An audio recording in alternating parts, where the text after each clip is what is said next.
আল্লাহ রাব্বুল আলামিন এখানে বলেন, ইয়া আইয়ুহান নাসু ক্বাদ জাআতুকুম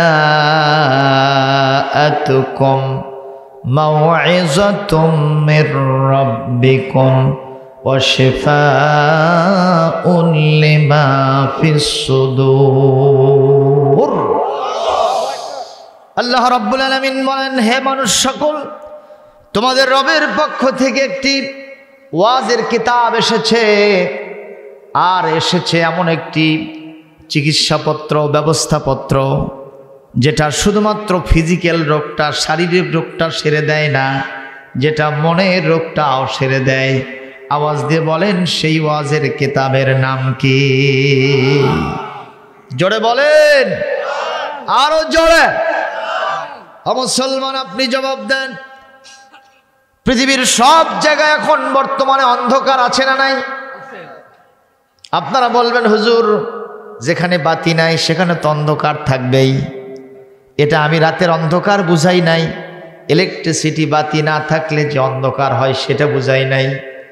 ইজমের অন্ধকার, মাযহাবের অন্ধকার, মতবাদের অন্ধকার, আদর্শের অন্ধকার গোটা পৃথিবীর ভিতরে পুঞ্জীভূত হয়েছে, যার কারণে যেই দেশটাকে গোটা পৃথিবীর জন্য রোল মডেল মনে করি, আমেরিকা। আপনারা জবাব দেন, আমেরিকা এখন পৃথিবীর সব দেশের জন্য মডেল। আমাদের দেশও চেষ্টা করে আমেরিকার মতো আমরা কেমনে হতে পারি, কিন্তু কোনোদিন আমার দেশের নেতা নেত্রী চিন্তা করে না সৌদি আরবের মতো আমরা কেমনে হতে পারি। কথা বলে না, ঠিক না বে ঠিক? এই যে কিছুদিন আগে বিতর্ক সৃষ্টি হলো, আলেমরা বলল কোন প্রতিমা, কোন মূর্তি মুসলমানদের জন্য পূজা করা জায়েজ, হিন্দুদের জন্য জায়েজ আছে না নাই? কথা বলে না, কারণ ওরা ওদেরটা করবে, লাকুম দিনুকুম ওয়ালিয়া দিন। তারা পূজা করবে 12 মাসে কত পূজা, 13 পূজা তারা করবে, এটা আমাদের কোনো সমস্যা নাই। 33 কোটি দেবতা তারা মানুক জ্ঞা, এটা আমাদের কোনো সমস্যা নাই। ফ্রিলি তারা পুজো করবে, আমরা সেদিকে তাকাবো না, ঢিল ছুড়ব না, এমনকি আমরা বাঁকা চোখে তাকাবো না, তাদের ব্যাপারে কোনো কটু কথাও বলবো না।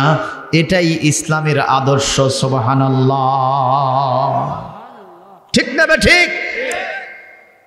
ভাইরা আমার, কিন্তু আমেরিকা, ও যে কথা বলছিলাম, আলেম ওলামা যখন বলল মুসলমানদের জন্য মূর্তি, কোনো ব্যক্তির মূর্তি বানানো, প্রতিমা বানানো, তার প্রতিবিম্ব বানায়া তার পুজো করা জায়েজ হবে না, তখন আমাদের দেশের কিছু নতুন নতুন মুফতি আজম, যাদের চলে কোনো দাড়ি নাই, আছে খালি মোষের ঝুল, কথা কয় না, এগুলো হলো সবচাইতে বড় মুফতি এখন বাংলাদেশে, ঠিক না বে ঠিক? তারা বলল সৌদি আরবে তো অনেক জায়গাতে এরকম মূর্তি আছে, এরকম ছবি আছে। ওরা এরকম কথা বললেন, তখন আমরা বললাম সৌদি আরবের 2-1 জায়গায় যদি সেই দেশের জাতীয় নেতা, যিনি আধুনিক সৌদি আরবের ফাউন্ডার, প্রতিষ্ঠাতা, মুআসসিস, যার নাম আব্দুল আজিজ আস সৌদ, জোরে বলুন ঠিক না বে ঠিক? আধুনিক সৌদি আরবের তিনি প্রতিষ্ঠাতা, তাকে সম্মান দিয়ে 2-1টা ছবি যদি মোড়ে মোড়ে থেকেও থাকে, অফিস আদালতে থেকেও থাকে, এটা যদি সৌদি আরব থেকে আদর্শ হিসেবে নেন, ওই সৌদি আরবে চোর চুরি করলে হাত কাটার বিধান আছে না নাই? জেনা করলে সঙ্গে সার করার বিধান আছে না নাই? মানুষ হত্যা করলে তার বিরুদ্ধে কেসাসের বিধান জারি হবে। এটা আমি 18 সালে গিয়া জেদ্দাতে নিজের চর্মচক্ষে আমি দেখে এসেছি। ছবির সংস্কৃতি, উদাহরণ, দলিল সৌদি আরব থেকে যদি নেন, তাহলে হাত কাটার বিধানের ওই আদর্শ নিতে হবে। কথা কোনটা কেন? মানুষ মানুষকে হত্যা করলে কিসাসের বিধান নিতে হবে, জিনা করলে সংসারের বিধানটাকে ওখান থেকে আদর্শ হিসেবে নিতে হবে। আপনি একটা নিবেন আর একটা নেবেন না, তা তো কখনো হবে না, ঠিক না বে ঠিক? আমি বলতেছিলাম আমেরিকা আমাদের রোল মডেল, কিন্তু সেই আমেরিকায় হিসাব করে দেখলাম, আমেরিকায় সবচাইতে পৃথিবীর পাগলের সংখ্যা যে দেশে বেশি, সেই দেশের নাম হলো আমেরিকা। কিসের সংখ্যা? পাগল। পাগল বলতে বুঝেন না, ওদের পাগল, মাথায় গোল আছে, কিন্তু তাদের আচার আচরণ দেখলে মনে হয় পৃথিবীতে সবচেয়ে বেশি পাগলের সংখ্যা। আরে কথা কন না কেন? কেমনে পাগল হলো? এই যুবক ছেলেরা আমাদের দেশের তাও মোটামুটি ভালোই আছে, আর ওরা নিউ ইয়র্ক সিটিতে যখন হাঁটে, ওয়াশিংটনে যখন রাস্তায় হাঁটে, গাড়িতে চড়ে, তখন দেখা যায় সমস্ত চুলগুলো কামায়া তালপট্টির দ্বীপের মতো মাথার উপরে ঝুঁটি বাঁধে রাখছে, আর পিছনে যে নেড়ে অংশ আছে ওখানে লিখে রাখছে ওনার নাম, ওনার বাড়ির নাম, মোবাইল নাম্বার, বাড়ির ঠিকানা নম্বর। এটা কি স্বাভাবিক মানুষ না পাগল মানুষ? কথা জোরে কয় না কি? আরা শুধু তাই নয়, আপনার কি এমন রুচি পৌঁছে গেছে যে পুরুষ হয়ে পুরুষ হোক যে না কি করবে, বিয়ে করবে, পুরুষ হয়ে পুরুষকে বিয়ে করবে, এরকম মস্তিষ্ক এখন আমাদের বাংলাদেশে তৈরি হয়েছে? আমরা অনেক খারাপ, কিন্তু এই মস্তিষ্ক আমাদের ভিতরে এখনো তৈরি হয় নাই। কিন্তু ওই দেশের সংসদে বিল পাস হয়েছে, পুরুষ পুরুষকে বিয়ে করিতে পারিবে। এক মন্ত্রী আর এক মন্ত্রী বিয়ে করে, কি করে আল্লাহ জানে। কষ্ট পাইলেন? তাহলে ওরা কি বড় পাগল, ঠিক না বা ঠিক? ওখানে কি আলো আছে না অন্ধকার? আর বেশি দূর যাব না, আমাদের চতুষ্পার্শ্বে কুণ্ডা, ওখানে কি অবস্থা সেদিন মিডিয়াতে দেখলাম। আরে মিডিয়া এর মাধ্যমে অনেক ভালো কিছু আমরা উদ্ধার করি। ছেলেরা তো খালি সারাদিন ঠেলে, 7 পড়া একটা ছেলে, ওইটা নিয়ে সারাদিন ঠেলে, ওদিক থেকে গাড়ি আসে চাপা দিচ্ছে, আর খেয়ালই নেই। আছে না নাই? কিন্তু আমরা যারা হুজুর, এই যে বড়টা ফোন দেখে মনে করবেন না হুজুর আপনারাও বোধহয় নারীদের পচা পচা দেহ দেখেন। ইন্না বাদাস জন্নে ইসমন, আমাদের সামনে অবশ্যই নারীদের পচা পচা দেহ আসে, কিন্তু আলেমদের অন্তরে ভয় আছে কার?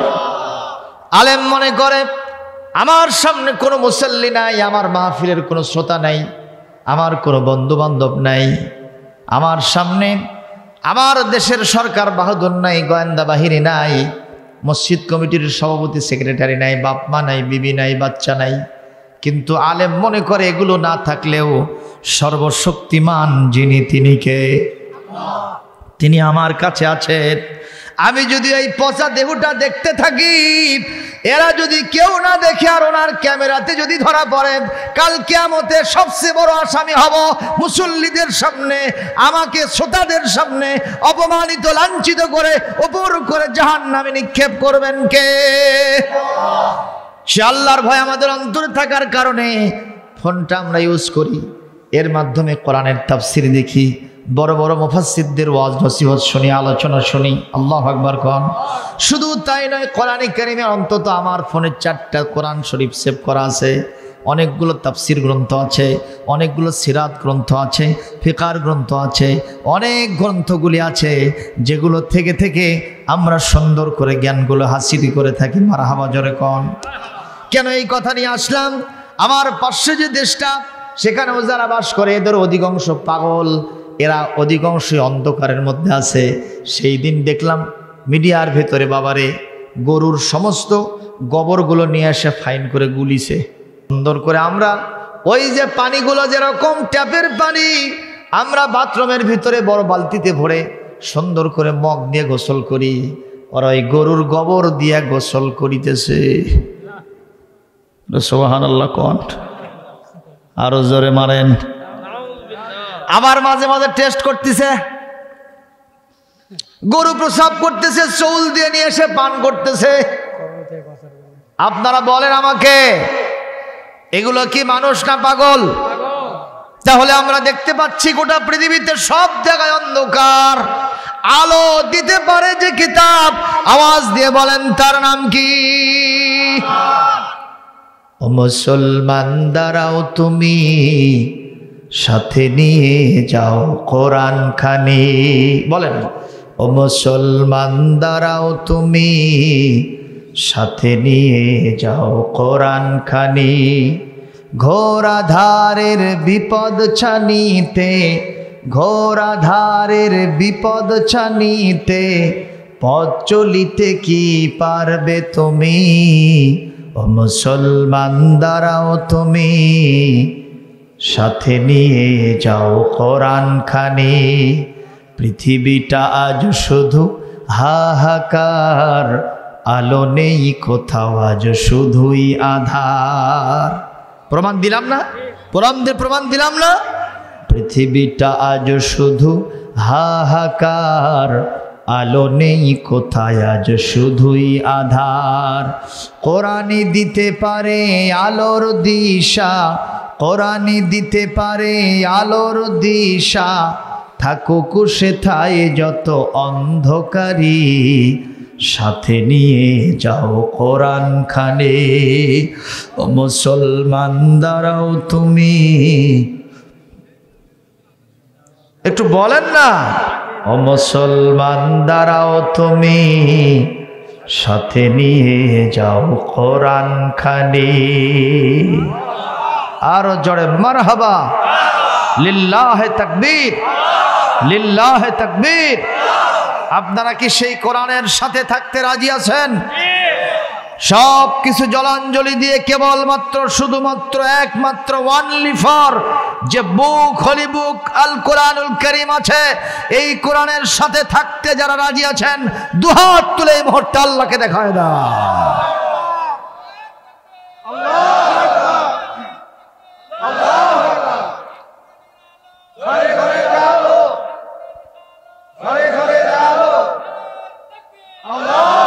আলহামদুলিল্লাহ জোরে বলেন। প্রিয় ভাই সকল, আমি এখন সেই কিতাব থেকে আলোচনা করার জন্য নিয়াত করেছি। আপনারা কি আলোচনা শুনতে রাজি আছেন? তাহলে শুরু হয়ে যাচ্ছে। কোরআন কারীমের 14 নম্বর পারা 16 নম্বর সূরা, সূরার নাম সূরাতুন নাহল। এখান থেকে 90 নম্বর আয়াতটি তেলাওয়াত করেছি। এই আয়াতের সাথে কম বেশি আপনারা পরিচিত আছেন, কারণ প্রত্যেক জুমাতে সানি খুতবাতে এই আয়াত, খুতবাতুল হাকাম যদি থেকে থাকে এই আয়াতটা পড়া হয়, ঠিক কি না? খুতবাতুল আহকামে প্রত্যেক জুমায় পড়া হয় সানি খুতবাতে। তাহলে আমরা এর ভিতরে কি আছে সেটা জানার দরকার না? এই আয়াত তাহলে কম গুরুত্বপূর্ণ না বেশি গুরুত্বপূর্ণ? যেটা প্রত্যেক জুমায় ইমাম সাহেবরা পড়তেছে। সর্বপ্রথম এই আয়াতের ব্যাকগ্রাউন্ড, শানে নুজুল, মা হুয়া সাবাবুল নুজুলি হাদিহিল আয়াতিল কারিমা। এই আয়াত নাজিল হওয়ার প্রেক্ষাপট নিয়ে সর্বপ্রথম একটি আলোচনা করব।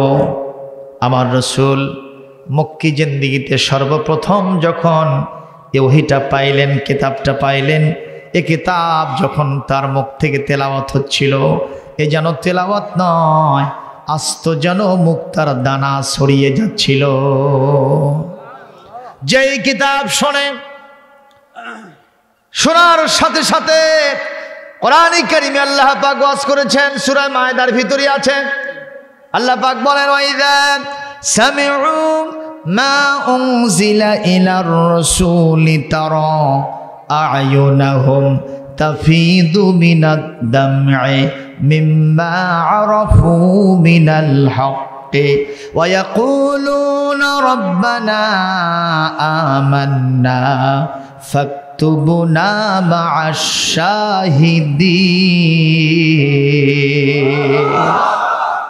আল্লাহ পাক বলেন, ইজা সামিউ মা উনজিলা ইলার রাসূল, আমার রাসূলের উপরে যা নাজিল করা হয়েছে এইটা যদি পৃথিবীর কোন মানুষ শোনে, সে খ্রিস্টান হোক, বৌদ্ধ হোক, ইহুদি হোক, নাসারা হোক, মুশরিক হোক, মুনাফিক হোক, আর্য হোক, শিখ হোক, যে হোক না কেন, এটা শোনাও সারা, তার চোখ দিয়া পানি পড়াও সারা।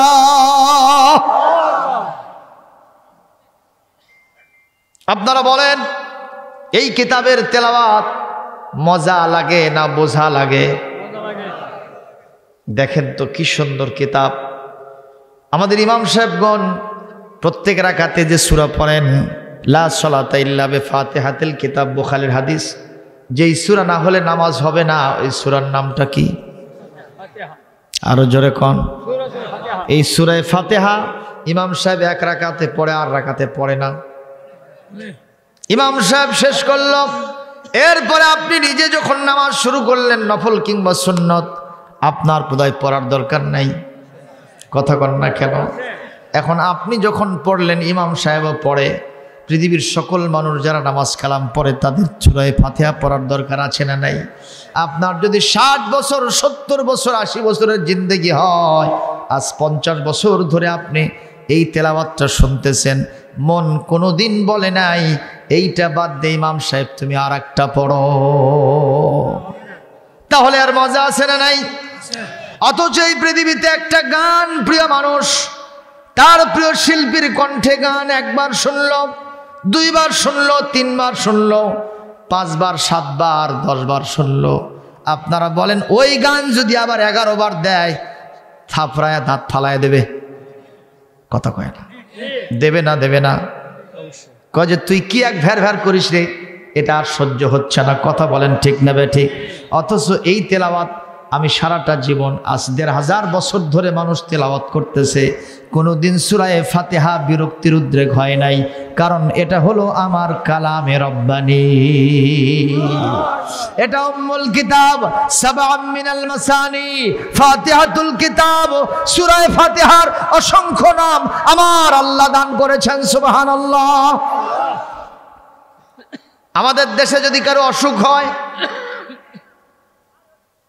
একটু শরীরটা মচমচ করতেছে, শিশুটা ঘুম পাড়তেছে না, মায়ের দুধ খাচ্ছে না, কথা কয় না, একটু বেশি বেশি কান্দে, হুজুর সাহেবের কাছে নিয়ে যায়। হুজুর সাহেব দোয়া পড়ে, মনে মনে ফু দেয় জোরে জোরে, কথা কয় না? দোয়া পড়ে, মনে মনে ফু দেয় জোরে জোরে। যিনি শ্লোক ঝাড়া দিয়ে নিলেন, উনি মনে করতেছেন বাবা কত বড় ব্যান দোয়া পড়লো, যেটা আমার 14 গোষ্ঠী জানে না। কিন্তু কোন সূরা পড়ে, কোন দোয়া পড়ে ফু দিয়েছে, একটু আমি কি ফাঁস করে দেব? আল্লাহর নবী বুখারীর হাদিসের ভিতরে বলেন, সূরাতুল ফাতিহা শিফাউম মিন কুল্লি দাইন, সমস্ত রোগের প্রতিষেধক সূরাতুল ফাতিহা। এইটাই পড়েছে ইমাম সাহেব, হুজুর সাহেব। এখন আপনি তো বললেন আজ থেকে আমি নিজেই কবিরাজ, নিজেই ফকির হয়ে গেছি, আর কোনোদিন ইমাম সাহেবের কাছে নেব না। এ কথাও সঠিক, সব মুখ দিয়া সব হয় না। বিড়ি খেতে খেতে তোমার মুখের গন্ধতে থাকা যায় না আশেপাশে, কথা কয় না? গীবত, চুগলখড়ি, গালাগালি, অশ্লীলতা, বেহায়াপনা তোমার মুখ থেকে সবসময় বের হচ্ছে। ইয়াবা, বাবা, চাচা, মদ, জুয়া, গাঁজা, ফেন্সিডিল তুমি সবসময় মাতামাতি করো, তোমার মুখ দিয়ে এটা বললে এরকম ফায়দা হওয়ার কথা নয়। এই জন্য হুজুরদের একটা আলাদা স্পেশাল মর্যাদা দিয়েছেন কে? আবার অনেকে কয় এই নিজের বাপের জানাজা নিজেই পড়বো, হুজুর নেমই না। কইছিল না গতবার এক পুলিশ অফিসার, এই লোকগুলো গাল খাওয়ার জন্য বোধ এগুলো কয়। এ পরের দিনে বুঝছেন মিডিয়াতে, সোশ্যাল মিডিয়াতে এত গালিটা দেশে ওই মানুষটাকে, মানে থাকে থেকে ওই যে আশা পোকা কামড় দিলে যেঙ্কা হয়, কথা কন, ঠিক ওই টাইপের হয়ে গেছে। সম্মানিত ভাইয়ের আমার রাসূল মক্কাতুল মুকাররমাতে আসার পরে কোরআনে কারীম থেকে তেলাওয়াত করতেছেন। যারা তেলাওয়াত শোনে, কানের ভিতর দিয়ে ঢোকে, মগজ ধোলাই করে, কলিজা আকর্ষণ করে, মুখ দিয়ে ইমানের কালেমা বের হয়ে যায়। সে কালাম এখনো আছে, ভেতরে কিছু ঢুকছে নাকি? কথা কন। আপনি গুগলে সার্চ দেবেন, গুগল, এই ইন্টারনেটের ভিতরে একটা গুগল আছে, google.com। সেখানে গিয়ে আপনি লিখবেন যে what is the Holi book in this world, এই পৃথিবীর সবচাইতে পবিত্র গ্রন্থ কোনটা। ইন্টারনেট কিন্তু আপনি বানান নাই, কথা কয় না? ইন্টারনেট বানাচ্ছে কি খ্রিস্টানেরা, কথা বলেন, ইহুদিরা বানাইছে। আর আপনি সার্চ যখন দিয়েছেন what is the Holi book, pure book in this world, এই পৃথিবীর সবচেয়ে খাঁটি গ্রন্থের নামটা কি? গুগল আপনার সামনে প্রতিভাত করে দিচ্ছে। সবচাইতে সুন্দর পিওরিটি সম্পন্ন সবচাইতে হোলি বুকের নাম হলো আল কোরআনুল কারীম। জোরে কোন সুবহানাল্লাহ। গতকালকে এই পত্রিকায় দেখেছি, পত্রিকার কাটিংটা নেটের ভিতরেও কে যেন দিয়েছিল, আমি দেখলাম। গুগলকে যদি আপনি প্রশ্ন করেন, google.com-এ গিয়ে আপনি সার্চ দিলেন who is the best man in this world, এই পৃথিবীর সবচাইতে ভালো মানুষকে তুমি বলে দাও তো, সঙ্গে সঙ্গে ইন্টারনেট গুগল আপনাকে বলে দিচ্ছে দ্য প্রফেট হযরত মুহাম্মদ সাল্লাল্লাহু আলাইহি সাল্লাম is the best man in this world. জোরে কোন মারহাবা। আল্লাহু আকবার, আল্লাহু আকবার। মুসলমান এগুলো দেখেও খুশি হয় না রে। সুদ ঘুষ খাতে খাতে ওদের মনের ভিতরে পর্দা পড়ে গেছে। এই জন্য তো আল্লাহ কাছে খাতামাল্লাহু আলা কুলুবিহিম, আল্লাহ তাদের অন্তরে মোহর মারছে। আল্লাহ মারে নাই, ওই সুদ ঘুষ খাইতে খাইতে নারীদের পচা দেহ দেখতে দেখতে চোখের উপরে পর্দা পড়ছে, কলিজার উপরে, বুকের উপরে, অন্তরের উপরে পর্দা মোহর মারার মতো হয়ে গেছে। ভালো জিনিস, এত টাটকা টাটকা খবর মুসলমানদের কাছে পছন্দ হয় না। কথা না বললে কিন্তু উল্টো দিকে।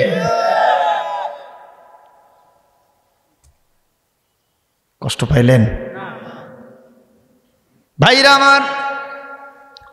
নবীজি সাল্লাল্লাহু আলাইহি সাল্লাম যখন মক্কি জিন্দেগিতে আলোচনা করছেন কোরআন সম্পর্কে, এক আল্লাহর দাওয়াত দিচ্ছেন, বিশ্বনবী তার রিসালাতের দাওয়াত দিচ্ছেন, আয়াত নাজিল হয়ে গেল, ইয়া আইয়ুহার রাসূল বাল্লিগ মা উনজিলা ইলাইকা মির রাব্বিক ওয়া ইন লাম তাফআল ফামা বাল্লাগতা রিসালাতাহু ওয়াল্লাহু ইয়াসিমুকা মিনান নাস ইন্নাল্লাহ লা ইয়াহদিল কওমাল কাফিরিন।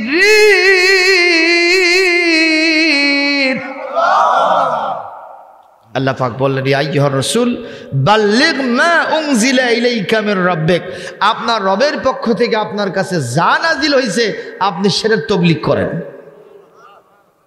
এখন আপনারাই জবাব দিবেন আমার রাসূলের উপরে তার রবের পক্ষ থেকে কি নাজিল হয়েছে। সবাই না বললে আমি বুঝি না।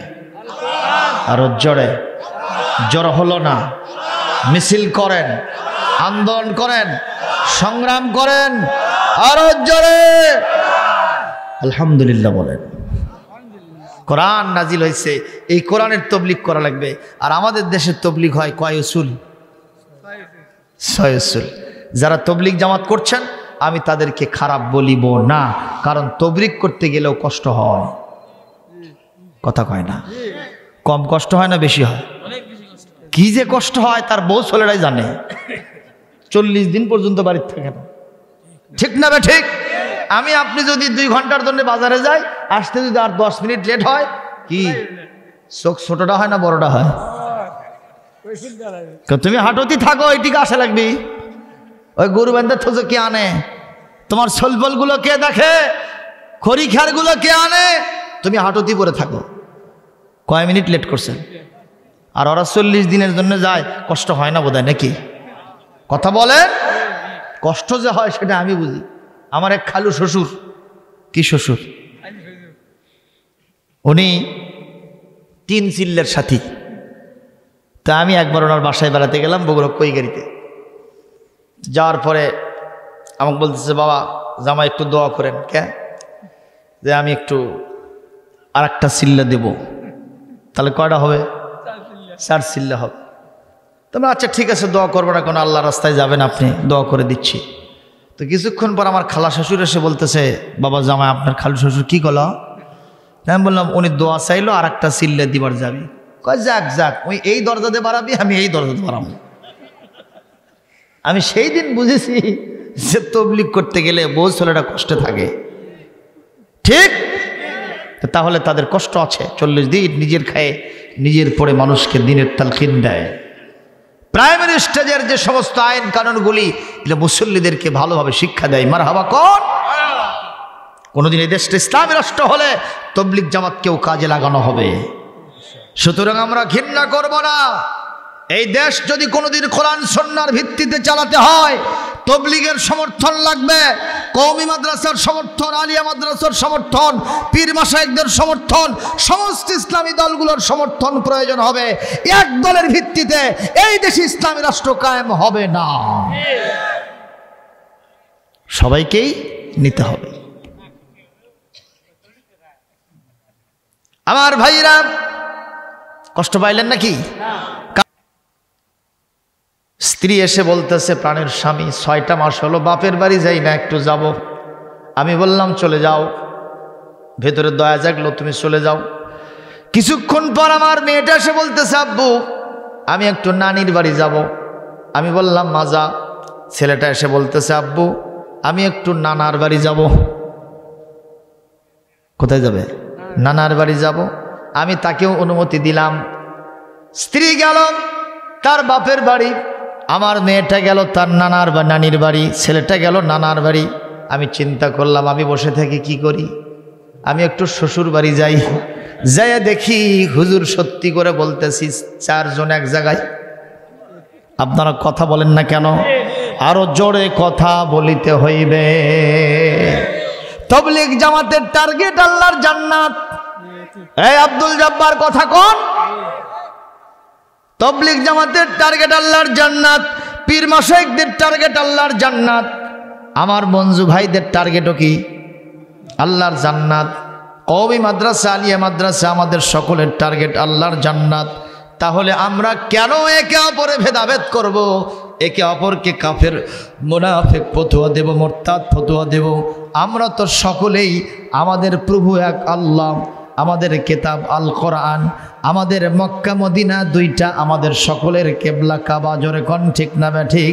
উহুদ পাহাড় আমার একটাই, বদরের মাঠ আমার একটাই।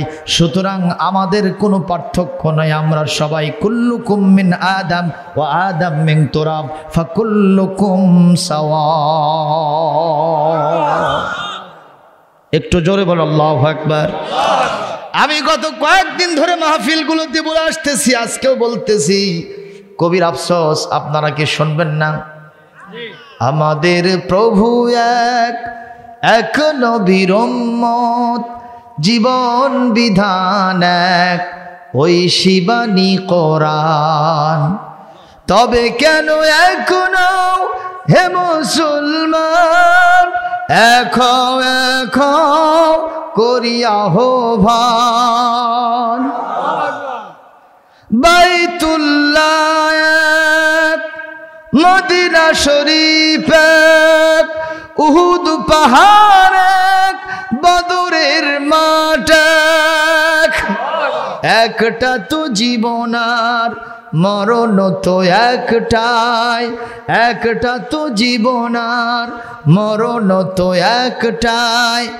একসাথে মিলে মিশে একটাই প্রাণ। আমাদের প্রভু এক নবীর উম্মত, জীবন বিধান এক, ওই শিবানী কোরআন। তবে কেন এখনো হে মুসলমান এখন করিয়া আহ্বান? এক হতে রাজি আছেন? দেখি কারা কারা রাজি আছেন, হাত তোলেন। আর একটু স্লোগান মারেন।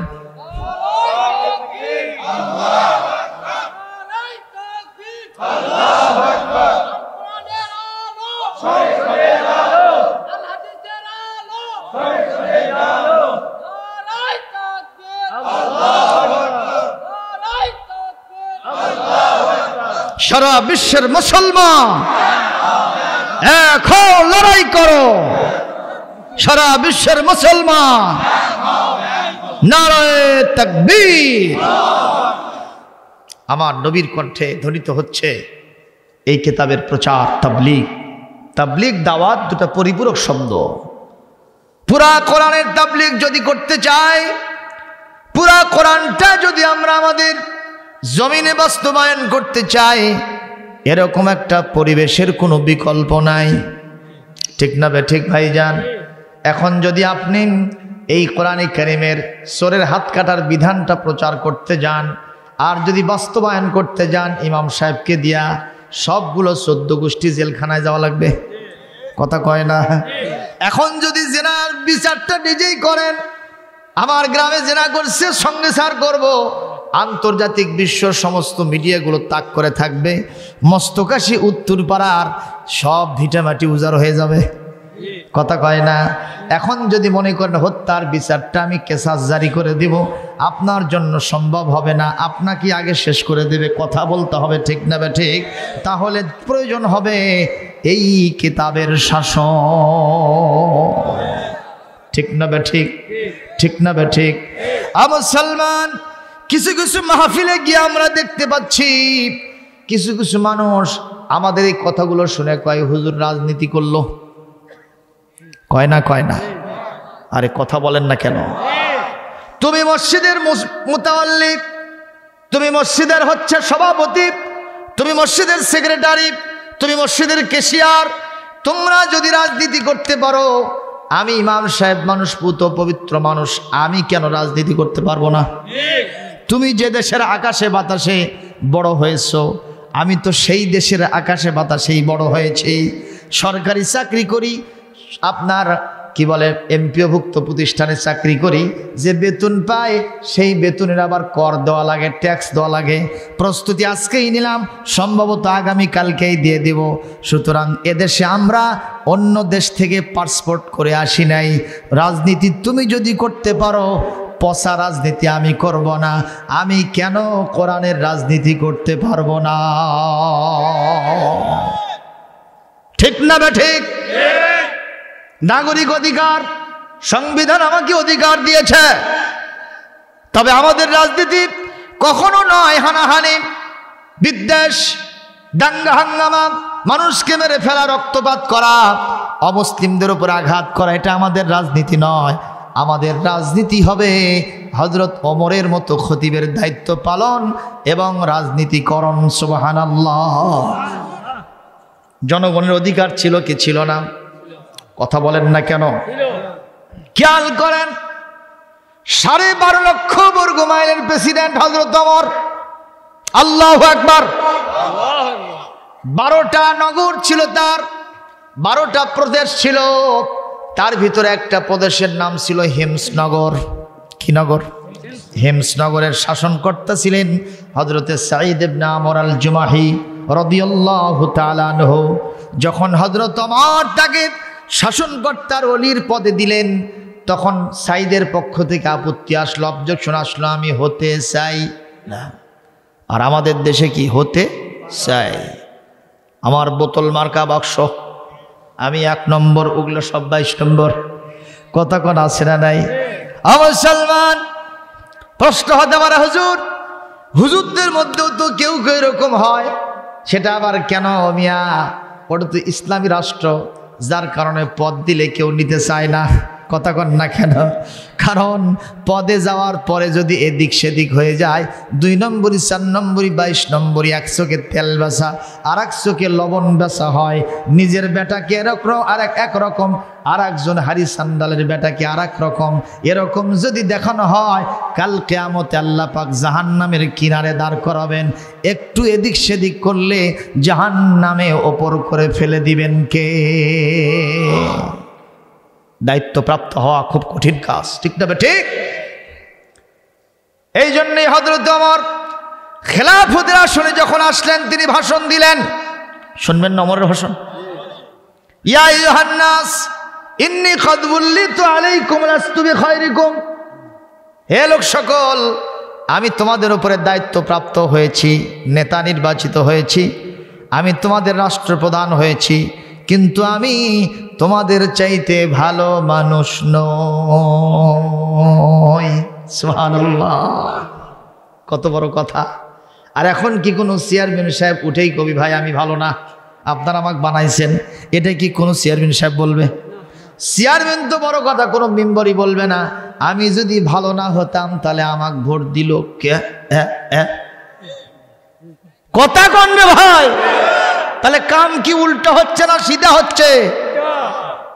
উল্টো পাল্টা কাম করে আপনি সিধা কাম ফল নেবেন। ওই অনেক জায়গা তো বলছি, আজও বলি, কানা বদনা নিয়ে পায়খানা দিয়েছে। কি বদনা?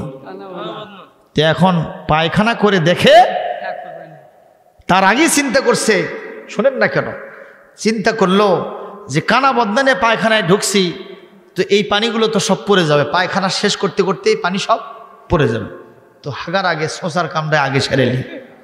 এই পায়খানা করেনি, খলখলা করে আগে শুষিছে। এখন পায়খানা করে দেখে there is no water in badna, বদনার মধ্যে কি নাই? পানি নাই। এখন চিন্তা করলো একবার তো শুষিয়েছি, আবার কি দরকার, ওটাই আমার জন্য দ্যাটস এনাফ। এখন এইটা নিয়ে মাহফিলে আসা তো দূরের কথা, বইয়ের খাতার মধ্যে ঢুকে পারবি? ও যেখানে যাবে সেখানে মার খাবে, কান ধরে ওখান থেকে উঠায় দেবে। ঠিক না বে ঠিক?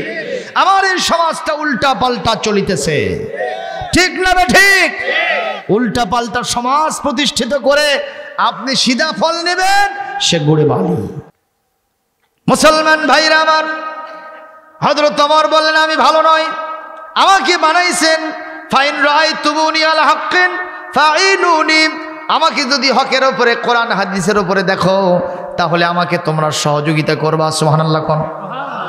ওয়া ইন রাআইতুমুনি আলা বাতিলিন ফাসাদ্দিদুনি, আর যদি তোমরা আমাকে বাতিলের উপরে দেখো, না হকের উপরে কোরআন সুন্নাহর বাইরে দেখো, খবরদার তোমরা আমাকে ছেড়ে পালায় যাবা না, আমাকে সংশোধন করে দিবা। আবু বকর এই খুতবায় দিয়েছিলেন, হযরত ওমর বলেছিলেন এই যে তরবারি দেখতেছেন, যদি উল্টা পাল্টা করে এটা দিয়ে সাইজ হবে। সুবহানাল্লাহ। আগামীকাল আরো জোরে কর। ওমর দেখাইছেন, এটা হাদিসে আছে, ওমর দেখাইছেন এই তরবারি দিয়ে আপনাকে সোজা করে দেব। আল্লাহু আকবার। একটা ওমর এই জামানায় দাও হে মেহেরবান, একটা ওমর এই জামানায় দাও হে মেহেরবান, দিনের পথে অকাতরে, দিনের পথে অকাতরে বিলিয়ে দেবে প্রাণ, একটা ওমর এই জামানায় দাও হে মেহেরবান। আরে সব জায়গাতে মুসলমান মার খায়, এই মুসলমানদের পরিস্থিতির উন্নতি ঘটানোর জন্য একটা নেতা আমরা খুঁজে পাই না। ঠিক না বে ঠিক বলেন? ওমর মার্কা যদি একটা নেতা আমরা পাইতাম, আল্লাহর রহমতে ইনসাফ আবার জমিনে কায়েম হয়ে যেত। আমর সালমান হযরত ওমরের এই রাজ্যগুলির ভিতরে হিমসনগরীতে সাইদকে যখন নাম ঘোষণা করলেন, সাইদ তখন বলতেছিলেন আমিরুল মুমিনিন মফসাই, আপনি আমাকে ক্ষমা করবেন, এখানে আমি যেতে পারবো না, এগুলো দায়িত্ব আমার কাছে খুব বেশি ভালো লাগে না। হযরত ওমর তেলে বেগুনে জেলে গিয়ে বললেন, খেলাফতের এই বিশাল দায়িত্বটা আমার কাঁধে ঝুলাই দিয়া তোমরা যার যার মতো মসজিদে গুটে ঢুকে বড় বড় তসবির দানা নিয়ে হক মাওলার জিকির করবা, এইটা কখনো হবে না। খেলাফতের দায়িত্ব পালন করার জন্য আমাকে সাহায্য করিতে হইবে। সবচাইতে বড় তাকওয়াবান সেই ব্যক্তি, যেই ব্যক্তি চেয়ারম্যানই করেন, মেম্বারি করেন, অথচ জনগণের টাকা মেরে খায় না। এরকম চেয়ারম্যান পাওয়া সহজ না কঠিন? কথা কন, সহজ না কঠিন? কারণ এই সমাজের ভিতরে এমন কিছু কিছু চেয়ারম্যান আছে 5 বছর চেয়ারম্যানই করছে, একটার নাম শুনলাম কয় বছর করলো? 5 বছর। আবার চলে আসছে ইলেকশন, চলে আসছে, ইলেকশনের পূর্বে বিরাট মিটিং দিয়েছে, বলতেছে ভাইরা আমার, গত 5টা বছর এত সুন্দর করে চালাইলাম, আমার বাড়ির মুরগি হাঁস পর্যন্ত টিয়ার কাবি খার চাল গম খায় নাই, চাল গম খায় নাই।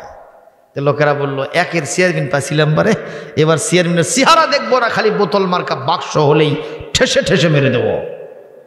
ইতিমধ্যে পাশে ছিল মেম্বার, কে ছিল? কথা কোন? মেম্বার সাহেব বলল, স্যার আপনার কথা একটু সার্টিফিকেট দিতে চাই। বলে ভালো কথা, দিয়ে তাড়াতাড়ি মাইক দিছে।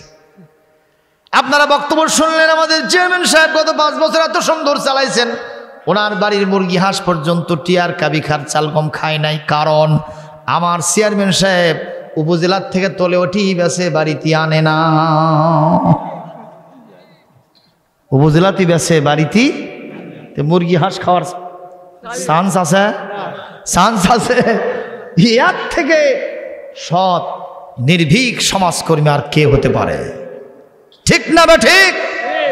আমার সালমান খেয়াল করেন, হযরত ওমর বললেন, খবরদার খবরদার, আমার কাঁধে খেলাফতের বিশাল গুরু দায়িত্ব দিয়া তোমরা সবগুলো ঘুমাইবা আর তসবি ঠেলবা, এইটা চলবে না, আমাকে সাহায্য করিতে হইবে। মারহাবা জোরে বলেন।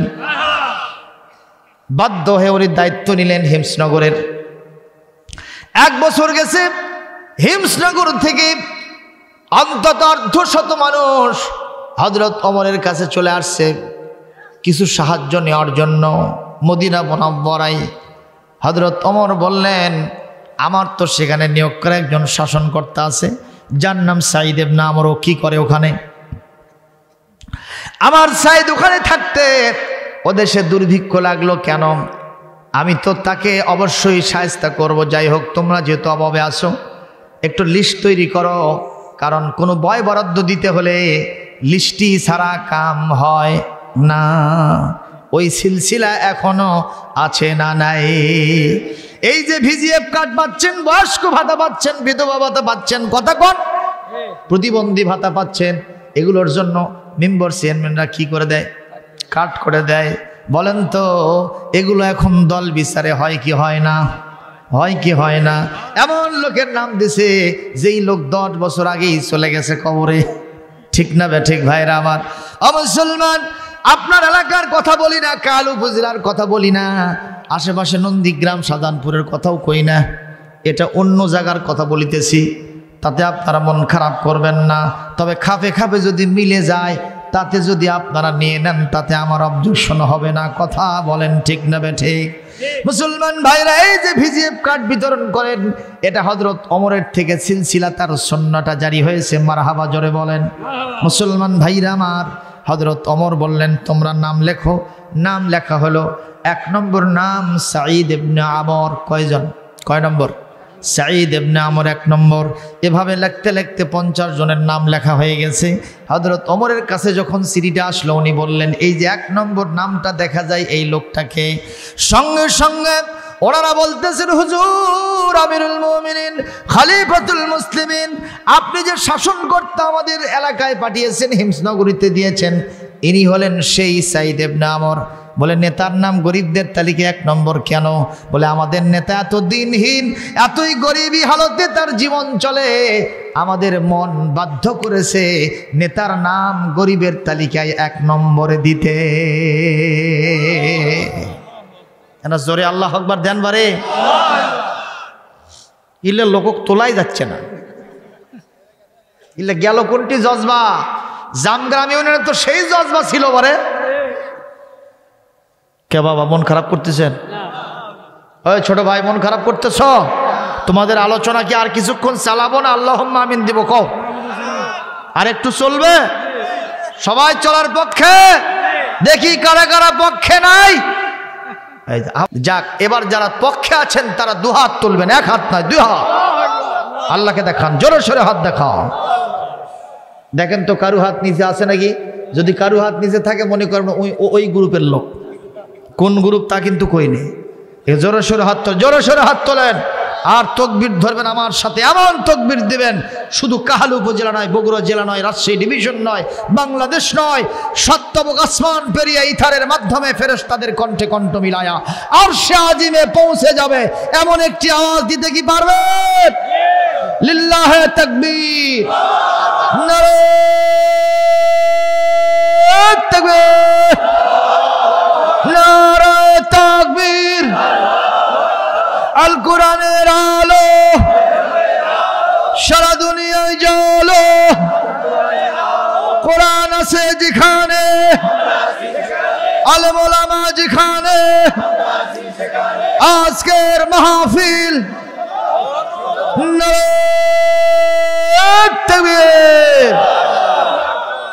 রাজপথে যখন দেওয়া যায় না, কামরা এটি সারে নিলাম। আলহামদুলিল্লাহ জোরে কম। কি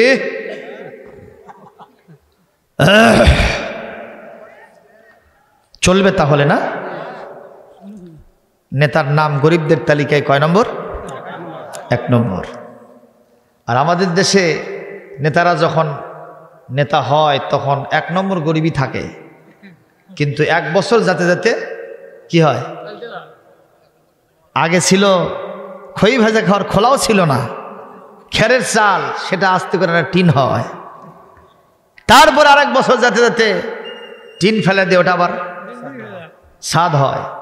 নিচে আগে ছিল হয়তো এমনি প্লাস্টার, সেটা মোজাইক, মোজাইক যাওয়ার পর আবার টাইলস, শুধু টাইলস না, এখন ইন্ডিয়ান টাইলস। কথা কয় না? এই হলো নেতার পজিশন। কর্মীরা যে যেখানে ছিল, সাধারণ জনগণ যে যেখানে ছিল, সেখানেই তাদের অবস্থান। ঠিক না বেঠিক? ভাইরা, আমি কি কোনো দলের পক্ষে কথা বলতেছি? আমি কথা বলছি কোথা থেকে? কেউ কোনো দলের পক্ষে কথা নিবেন না।